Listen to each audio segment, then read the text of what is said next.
So back in September, I've unboxed and I gave you my first impressions of the iPhone 7 and the iPhone 7 Plus. And those were the iPhone 7 in matte black and the iPhone 7 Plus in silver. And then a few weeks after, in October, I've received two more iPhones. So this time my own personal iPhone, the iPhone 7 Plus in matte black, and also that really shiny unicorn jet black iPhone 7 that's pretty much out of stock everywhere. So hey everyone, welcome to the Zen of Tech. I'm Daniel, and in this video I'll be comparing the jet black iPhone 7 versus the matte black iPhone 7 after about 6 weeks of use and see which one held up the best and also which one is overall the better option.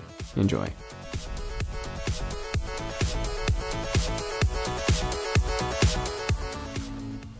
Now the first difference between these two phones is in terms of the boxes. So yeah, starting off with the unboxing experience first, if you order these from the Apple online store, they both come in this cardboard box, and if you open that up, you actually get to the actual iPhone box, which is protected by this plastic foil. So let me just remove that, and you can probably tell right off how awesome the jet black iPhone 7 box looks. So it's completely black on all sides, and especially with that plastic wrap still on, it looks a lot like the actual shiny jet black texture of the iPhone that's inside.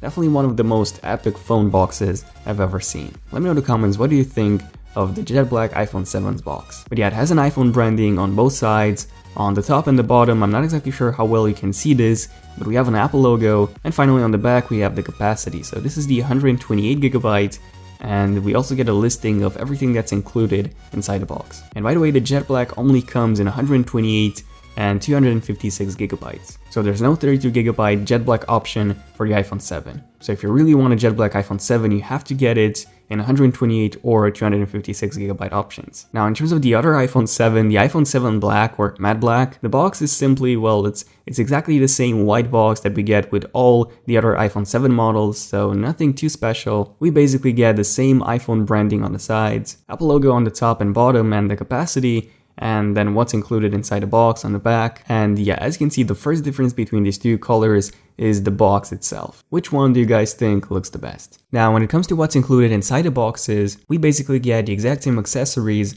in both. So we get a booklet which includes the quick start guide, which covers the main features and ports of the iPhone. By ports, the single lightning port. Then we also get a SIM eject tool, then the warranty and the safety guide, and some Apple stickers. Now as you can see, all documentation and the booklet, everything is still white even with the jet black iPhone 7. So they're not black as you would expect, and they should have made at least the Apple stickers black in my opinion. Now in terms of the accessories, first off we get the new Lightning earpods, which this time, by the way, they do not come with a plastic carrying case like we had with the iPhone 6s and before. We also get an adapter on the back, so a 3.5mm headphone jack to Lightning adapter so that you can use your old headphones, then a Lightning to USB charging and syncing cable, and finally the power adapter, which unfortunately is still a slow charging 0.5 amp one. But yeah, that's pretty much it. We get exactly the same contents inside both boxes. So now let's remove the plastic foil from each phone and take a closer look at them. So starting off with the jet black iPhone 7, this is actually my first time seeing this in person, and I have to say it simply looks stunning. It reminds me a lot of the old iPhone 3G and 3GS design. It's really shiny, and it feels quite interesting. So the back doesn't feel like plastic or metal. This is essentially polished aluminum, and it certainly doesn't feel as cold as the raw anodized aluminum that's on the matte black iPhone 7. And most of you are probably wondering, how does this compare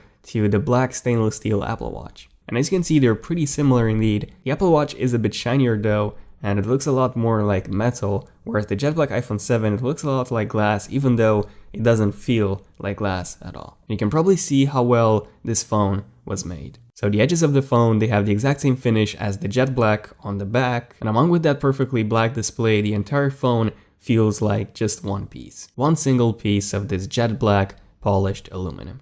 Now the jet black iPhone looks amazing, but the only downside is that, well, it scratches easily. Apple even states this on their website, and they do suggest you use a case on it, and I've had this out of the box for just a few minutes, and as you can see, I already have some small hairline scratches on it, and this was like, what, a few minutes of having it out of the box, so yeah, it definitely does scratch. Indeed. So yeah, this one seems to scratch from pretty much anything. Now moving on to the matte black iPhone 7, this one looks much stealthier. So it doesn't stand out as much as the jet black one, and it also feels much cooler to the touch. And that's because this is anodized aluminum, and even though it does attract smudges as well. As you can see, they're definitely not as noticeable as on the jet black iPhone 7. Now on camera, because of the lights, the matte black looks much brighter than it actually is. In reality, it's a pretty dark gray, so it's actually much darker than the 12-inch MacBook or the aluminum space gray Apple Watch, so it definitely looks much better in person than it does on video. Okay, so I've been using these iPhones daily for more than 6 weeks now, so let's see how well they managed to survive in this time. So taking a closer look at them, first off, the matte black iPhone, this one seems to still be, it seems to still be perfect. There are no visible scratches at all, and the smudges, they can be easily cleaned off with a cleaning cloth. So far, so good. The matte black seems to be perfect. Now, the jet black.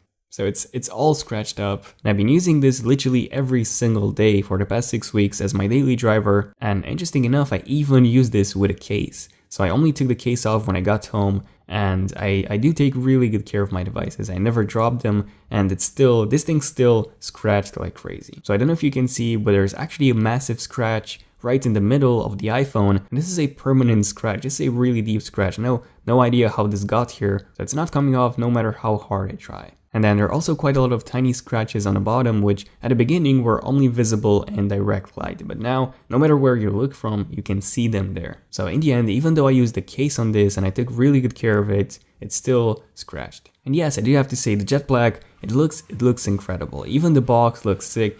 And yeah, even if you do take really good care of it, and even if you use a case on it every single day, you will still get a few scratches from literally dust particles that get inside the case. So what's the conclusion in all this?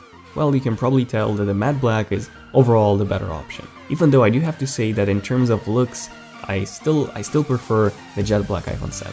Oh, and by the way, Apple's actually working on a jet white iPhone 7. And since that will be white, this means that you won't be able to see scratches on that easily. But yeah, let me know, which one do you prefer? Do you like the shinier look and feel of the jet black iPhone 7 even though it's prone to scratches, or the matte black option instead?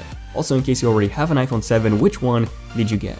If you have enjoyed this video, feel free to subscribe to my channel for more iPhone 7 coverage, and also feel free to give this video a like if you have enjoyed it to let me know, and also feel free to follow me on Twitter at ZenofTech for more tech updates there as well. Let me know if you were epic enough to make it to the end of this video, and also don't forget to turn on notifications on my channel on both desktop and mobile. On mobile by simply clicking on that bell icon next to my channel so that you're notified as soon as I upload a brand new epic video. But yeah, this was pretty much it for this video. So yeah, thank you for watching this video. I'm Daniel, and I'll see you guys in my next one.